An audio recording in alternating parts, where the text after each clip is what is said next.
It's such an honor to be here today and to talk about a topic that is very dear to my heart, climate change.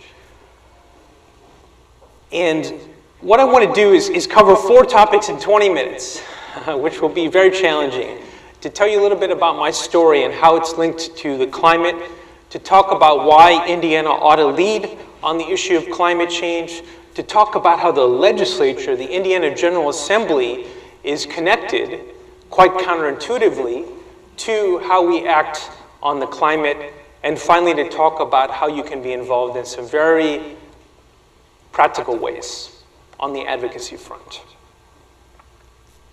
So a little bit about my story. Really, since the time I was a child, I've been animated by 3 big things.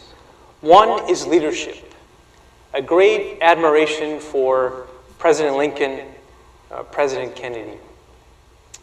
A second thing that I've been greatly animated by is the environment. The wonderful opportunity to travel with my parents and my older brother all across the country to see some of our natural wonders. And finally, by poverty. The opportunity to see and be moved and touched and to be ingrained to do something about the absolute astonishing, abysmal level of poverty that we have in the world. Those 3 things: leadership, the environment, and poverty. And in graduate school at Oxford, I really thought that that would lead me to a career in international development. I was particularly concerned about the issue of the intersection of poverty and the environment, which we are increasingly seeing around the globe, and it's very poignantly reflected in this image here of a water-starved piece of land that has made agriculture impossible in parts of our world and increasingly difficult over time. So again, that's where I thought my career was going, in international development. In old places, Johannesburg, August 2002, something of a turning point happened where my career trajectory would move from a focus on issues facing people in low-income countries to back to the United States. And it was because I had met folks from all around the world who had great admiration for our country, but were posing some of the big questions that we all ought to ask ourselves. Were we making the right choices at that time with respect to our foreign policy? Were we being good stewards of being the engine of the global economy? And were we stepping up to a role as the global leader on climate change? Those were the 3 big questions that kept coming up at this very significant international conference that I was at in August 2002. And the ensuing months would answer these questions in a very big way. We would find our country moving from surpluses to massive deficits year after year. And we would find ourselves involved in a war that would ultimately lead to the loss of more than 100,000 people and counting. And of course, we would find our world facing profound challenges with respect to our weather. Whether you could attribute it to climate change or whether it was simply idiosyncratic extreme weather is to be something to be determined over time. But these 3 big currents were happening in our globe and were leading me back to a focus on the United States. Now, it's a Friday and we're here to, celebrate a week, a hard week in a very difficult wintry weather. And so we might get down hearing these big trends. But I go back and draw upon a great deal of inspiration from the past, that the United States, when it faced the greatest threat of the 20th century, stepped up to the plate and led the world in dealing with Nazism in a very, very heroic manner, in a manner that crossed political lines. Now, as I was reorienting my career from an international focus to back to the US, it was very logical for me to head back to the Midwest, where I was born and raised. And the question is, sometimes we think, oh, the Midwest, mild-mannered, somewhat, easygoing. How can it be significant in a global context? If the Midwest, these states here, were its own economy, it would be the 4th largest in greenhouse gas emissions in the world. 4th. The impacts of climate change will be quite significant and diverse in our region because it is such a diversified economy, both in terms of manufacturing and in terms of agriculture. But the economic opportunity, if we are brave in facing up to climate change, just as we were brave in facing up to Nazism, will be significant. And finally, we have what I call purple politics, which is that it is the immense call for people of all political parties to work together to solve these great challenges. And that's what ultimately led me to become executive director of the Hoosier Environmental Council. Very briefly, we are the state's largest environmental public policy organization, and we are focused on not only helping to reduce pollution that our state faces, but also to promote a very positive vision for our economy, more sustainable agriculture, 21st century transportation, and more clean energy. And we do it through education, advocacy, and technical assistance. So you might ask yourself, even though I've tried to make the case of the significance of the Midwest to solving climate change, then why should Indiana, a relatively small state, take a leadership role on climate change? And I'm going to give you 5 reasons why. First, Indiana's natural wonders should be safeguarded.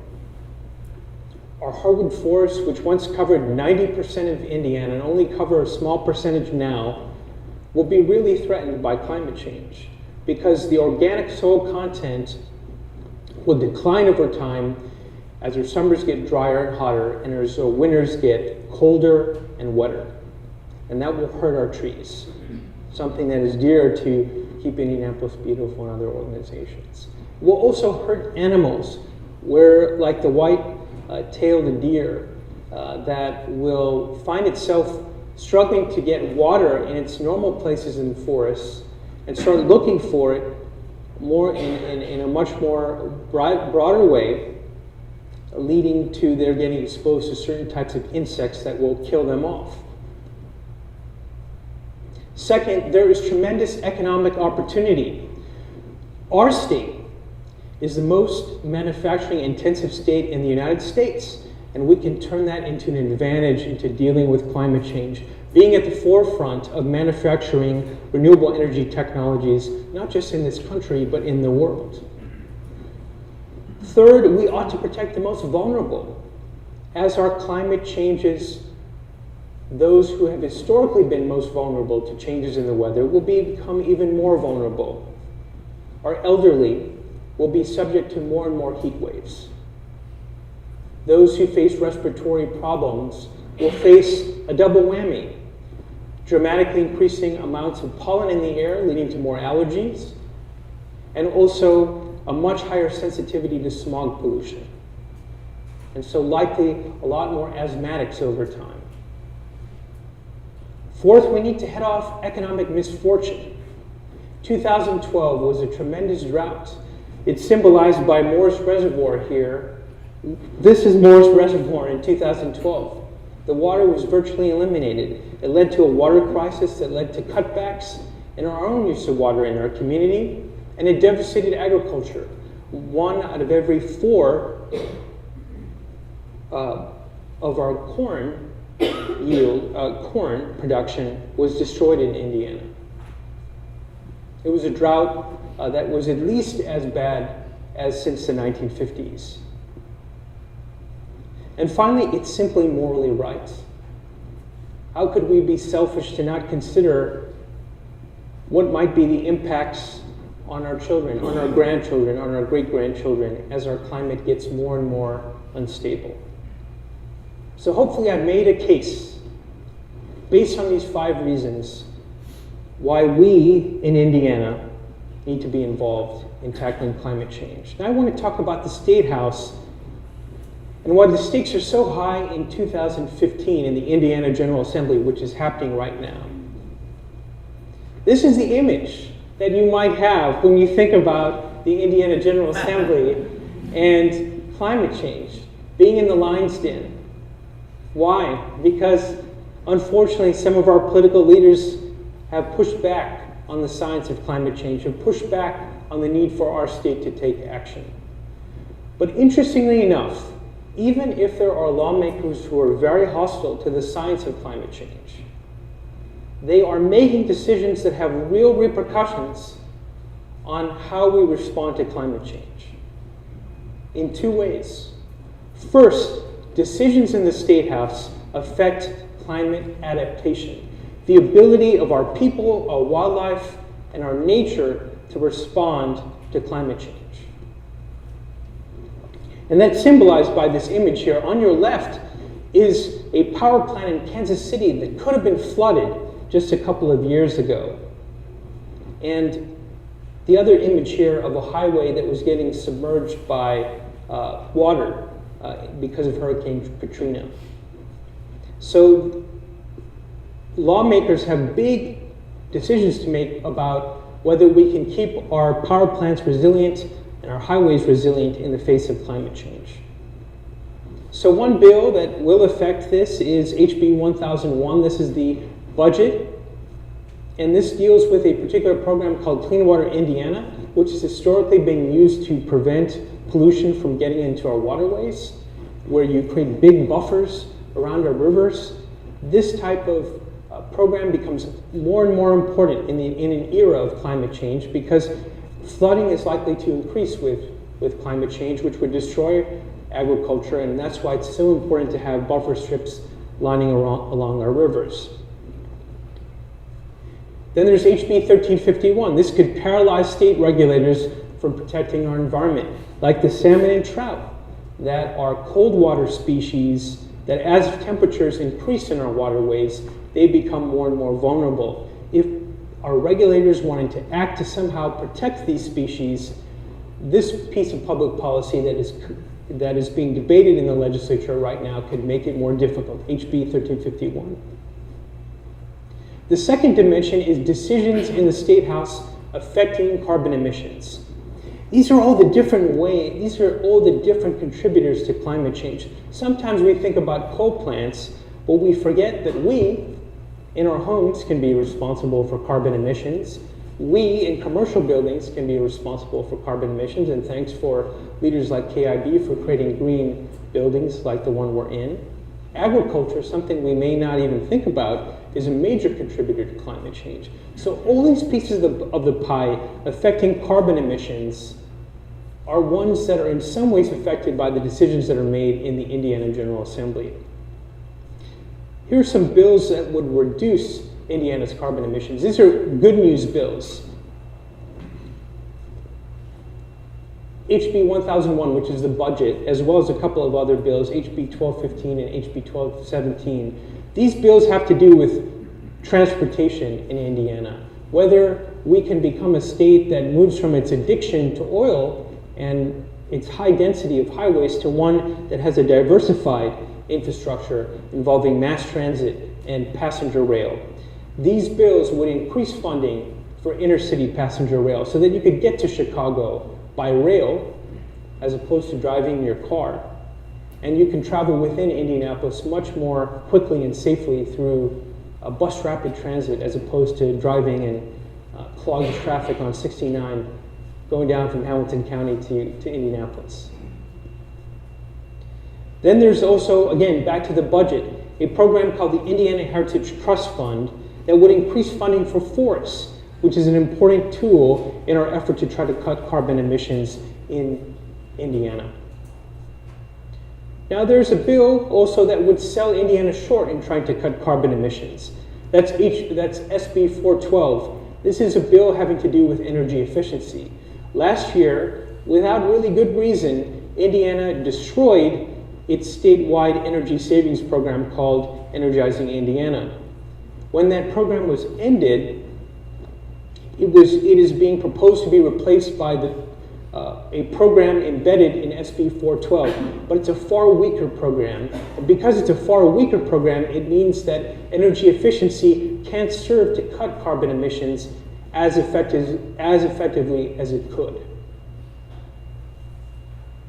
Now let me talk about just a couple of bills that would increase Indiana's carbon emissions just at the time when the science gets more and more stronger about the importance of our cutting carbon emissions. Two bills that hopefully you've seen in the media that would have the tragic implication of increasing our carbon emissions. One is HB 1320. This is a bill that could effectively kill rooftop solar in Indiana. So what we're seeing in our country is a dramatic decline in the cost of solar panels. But what this bill does, HB 1320, is it puts up various roadblocks to make the cost of solar on homes or on churches or on other places of worship more expensive. A bad thing not only for those who want to live a more green life, but also a bad thing who want to see Indiana reduce its carbon footprint, given that we have somewhere between the 4th and 7th largest carbon emissions in the United States. And finally, in terms of these bad pieces of public policy, SGR 12. This has to do with factory farms.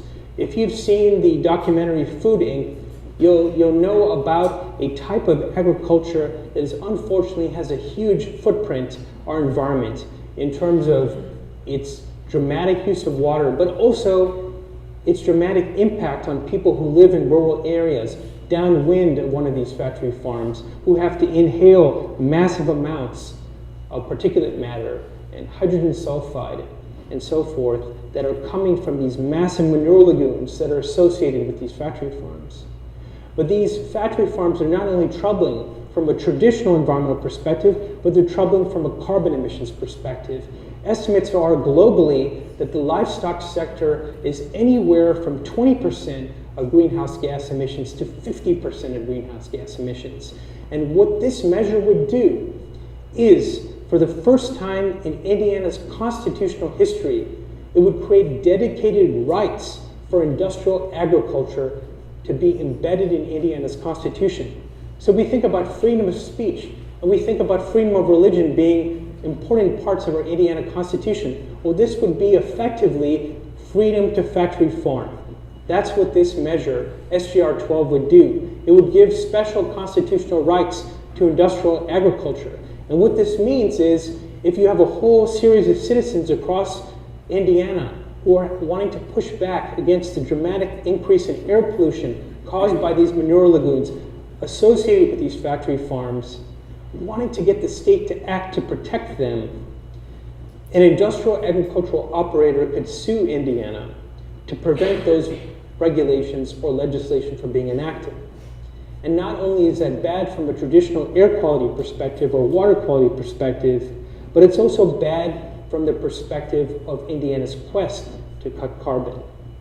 Now, I certainly am not the type of person to end on a depressing note, so the final section that I want to talk to you about is how we can really make an impact.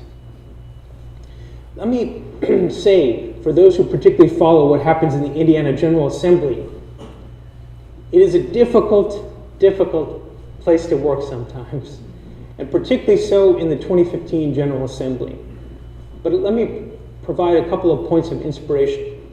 One is, last year, Indiana passed, for the first time in its history, a mass transit bill. And it's really thanks to so many people, so many different organizations, so many different citizens. This bill, if it ultimately leads to a positive referenda in central Indiana, would dramatically increase mass transit in our region. And then there's a bill that fortunately died in its certain way. this session, SB 249, which, had it passed, would have stripped the rights of our fellow Hoosiers in rural areas to be able to enact local control with respect to these factory farms. This bill, fortunately, went away. That's another victory, not just for the cause of environmental sustainability, but for those who care about Indiana taking action at the state level to address climate change. So how can you get involved? Wrapping up here.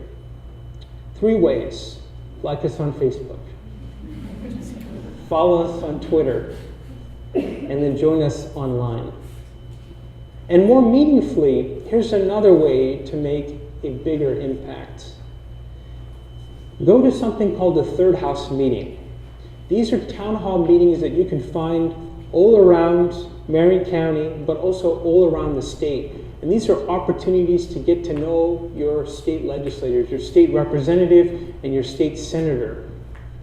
And learn about their psychology, learn about what animates them. And so even if they might seem hostile to these types of issues at the onset, there will be a way for you to connect with them on some issue that will move them towards a more environmentally sustainable future. Another thing to do is to meet your legislator in person. Oftentimes I talk to people and they feel intimidated by talking to their state rep or state senator. Or that's what they think. But frankly, they're just like you and me, very approachable. So get to know them. Make the effort to meet them. You'll find that it's a lot easier than you think. And then finally, if for some reason you don't have the time to meet your legislator, send them a personalized email and get a conversation going over time so that as you get to know them, even if they might have an unfavorable reaction to what you're trying to talk to them about initially, they will eventually come around on some issue. So I just want to end by saying that the stakes are extremely high this legislative session. SGR 12, this constitutional amendment, would have a profound impact not just on our current generation, but on subsequent generations when it comes to this issue of factory farms. HB 1320 would make it a lot harder for us to generate solar energy in the state. So while you have so many different competing concerns in your life, so many competing demands in your life, take a moment to invest your energies in what's happening in the Indiana General Assembly. Being here is a first step to that quest. Thank you very much, and I hope to talk to you more. So the gentleman asked, John asked about industrial agriculture. What does that mean from our vantage point, or what do factory farms mean from our vantage point? Industrial agriculture is really about scale, and with respect to livestock operations, we're talking about literally thousands of animals being housed in very tight spaces, whether it's hogs or chickens or ducks or cows. And because they're so concentrated, there's a whole host of challenges that they face in terms of ventilation, in terms of just quality of life, in terms of their health. But furthermore, from an environmental perspective, all of their animal manure gets concentrated in these massive vats that are located literally next to these barns. They have no lining and they have no cover. So just imagine what kind of vulnerability they may place on our environment, percolating into our groundwater potentially, or certainly emitting a whole series of gases, as many as 200 according to the Johns Hopkins School of Public Health, into our air. And if you're living downwind of one of those manure lagoons, just imagine how that might be affecting your health. That's a great question. So what was your name? Alex. So the question is, where can we make what's the biggest bang for our buck when it comes to cutting carbon from a taxpayer perspective? That's a great question. We haven't done a study of that, but I think that probably increasing forest cover in Indiana would have the biggest impact. And I think that you look at the dramatic impact that the deforestation in the Amazon has had on overall carbon emissions as an example of that. because the Amazon historically has been the biggest carbon sink in our planet, and as much as 90% of it has been destroyed, and actually destroyed for livestock agriculture. So you have this double whammy, thank you, Dave, of not only destroying the biggest carbon sink in the planet, but replacing it with something that actually contributes so much carbon emissions to our society.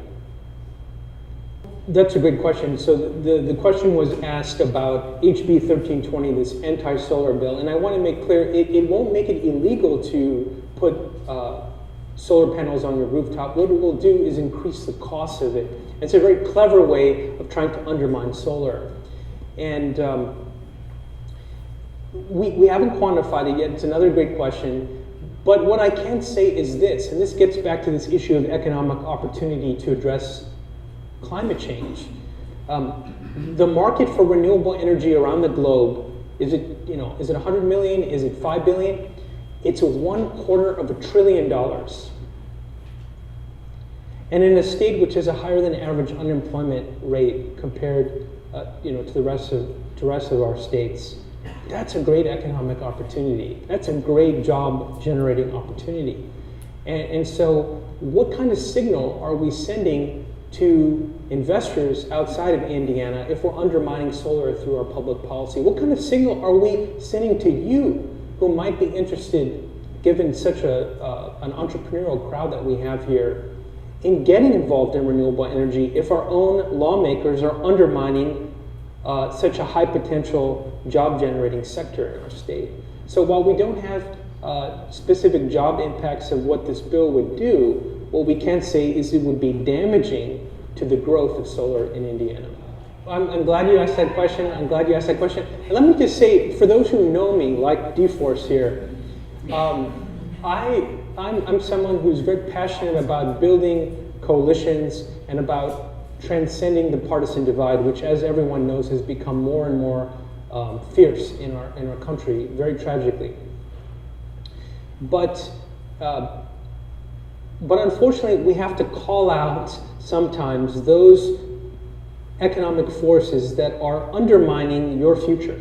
And in the case of this bill, HB 1320, the only group that testified in full favor of this bill was the power companies. Only one. And there were, by the way, more than 100 people who attended the hearing to testify, to express our opposition to this anti-solar bill. 42 of them wanted to testify, and six of those 42 had the opportunity to testify. So it's a very tragic situation that the vast majority of organizations, companies, and citizens were there to testify against the bill, and the bill flew through committee 9-4. So I know some people get uncomfortable about talking about politics and public policy, but it ultimately affects our quality of life, our economic opportunity, and that's why we need to talk about it. Well, I think it requires an outpouring of grassroots support, and the fact that you all are here is so awesome. And I just encourage people to think of the potential power you have to translate your attention to these issues into actual advocacy. That's how I answer this question on my name tag. It happens. It can happen. You know, the powerful influence of the agribusiness lobby would have led to the adoption of this constitutional amendment a few years ago if it were not for a massive public outcry that the Hoosier Environmental Council and other organizations were responsible in helping to unleash. And we are seeing that same kind of public outcry with respect to HB 1320, notwithstanding the terrible results of what happened in committee. We've seen it in just unprecedented media coverage and an unprecedented response, at least from our own supporters, with respect to this bill. But it needs to translate into people getting involved. It only takes about 8 to 10 people in a given legislative district to actually flag an issue for that state legislator. And people have to, just as we all have to be confident that we all have gifts to contribute to society, we also have to be confident that if we exert our voice in a thoughtful and respectful and informed manner, and a passionate manner, we can make an impact. So I do believe in the long-term power of the grassroots into getting a more fair-minded public policy. So Dan was asking the question of kind of what are model cities in terms of sustainability, and what does it take to actually achieve big progress?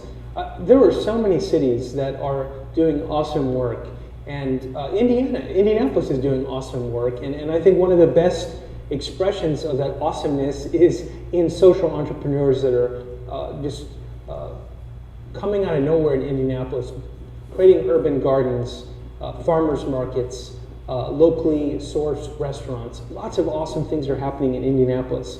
So we can take pride with good stuff that's happening here. But what's interesting is that places that are comparably conservative to Indianapolis are doing a lot more. And I'm thinking of Charlotte, North Carolina, or St. Louis, Missouri, or Salt Lake City, Utah, as some examples of cities that are embarking on more ambitious sustainability initiatives. And it's hard to say what timescale we're talking about, since what constitutes sustainability is so diverse. But I think where we're awesome at as a city, in my view, is the abundance of social entrepreneurs. Where we're not awesome at is in terms of civic advocacy. And that's not just me postulating. That's reflected in the fact that Indiana had the lowest voter turnout in the United States in the midterm elections. And so people have this conviction that we can do things through entrepreneurship. And I say sort of. Sort of because it creates case studies of what's successful, but it doesn't create the scale that we need to actually address the problem of significance. Yes, that's a great question. So Jessica was asking about climate action plans, and I think there are more than 30 states in our country that have climate action plans, and these are comprehensive plans that get at both cutting carbon emissions and, again, getting the state to adapt to climate change affecting forests and agriculture and wastewater treatment plants and so on and so forth. So we're one of the few states that doesn't have it. I think we're the only state in the Midwest that doesn't have it. And I think, let me just say that our friends at Earth Charter Indiana are kind of leading a statewide movement to try to get Indiana to adopt a climate action plan. What I would say, in the absence of having one, the good news is that there are public policies, as I've tried to string together here in my PowerPoint, that are effectively ones that would either move us in the positive direction with respect to dealing with climate change or move us backwards. So that's where our energies could be pointed to immediately. In terms of federal funding, I'm not clear about how much we're losing from it. I know we are losing some grants with respect to studying climate adaptation and so forth, but I think that the biggest loser, frankly, is our overall economy if we don't address it. It's hard to believe that we have the second highest potential in the United States in renewable energy component manufacturing. And here we are lamenting as a state about, what kind of jobs are our children going to have 20 or 30 years down the line? That's the answer. Renewable energy manufacturing, building solar panels, building wind turbines, building the components of solar panels and wind turbines in our state, because we've got a great manufacturing heritage. But in order for that to happen, we have to have the right public policies in place to facilitate that. Yeah, that's a good question, Rita. And so creative mornings-like of a question. I'm so glad you asked that. How do I keep positive? Drugs. I'm just kidding. Not at all. No, I'm just kidding. Not at all. Water, actually. Water, I do. Water. No, the positive energy comes from meeting inspirational people in our state. And I know I can see them sprinkled here, and I'm sure all of you are. But it is meeting really awesome people who are carrying on despite the challenge. It is the compassion that I feel for my community at the local level, at the state level, at the national level, at the global level. It's that love for people that is motivating me. It is the love of people who have yet to be born that is motivating me. So I think that's what it boils down to. You know, sometimes in my arena of changing public policy, I'm thinking about public policy, and then I realize, wow, that's not really the level to be thinking about this as, because we are going to get defeated, oftentimes more often than not. But then I remember, why am I in this business? Why I'm on this mission? It's because I want to help people. Once again, I'm grateful for your time. Be glad to stick around for a few more minutes to answer questions. But again, remember those victories that happened in the last couple of years as a way to embolden you to continue to get involved in this. This is the great challenge of our time. It's interesting that of all people, of all organizations, the Indiana Farm Bureau said just a couple of weeks ago a quote of something to this effect. And this shows just how significant and how broad the recognition of the challenge that we face with climate change is, that a relatively conservative organization as the Indiana Farm Bureau would go out and say that. So this is a diverse movement in terms of profession and age and ethnicity and faith background. And get involved. We really need all of you. Thank you.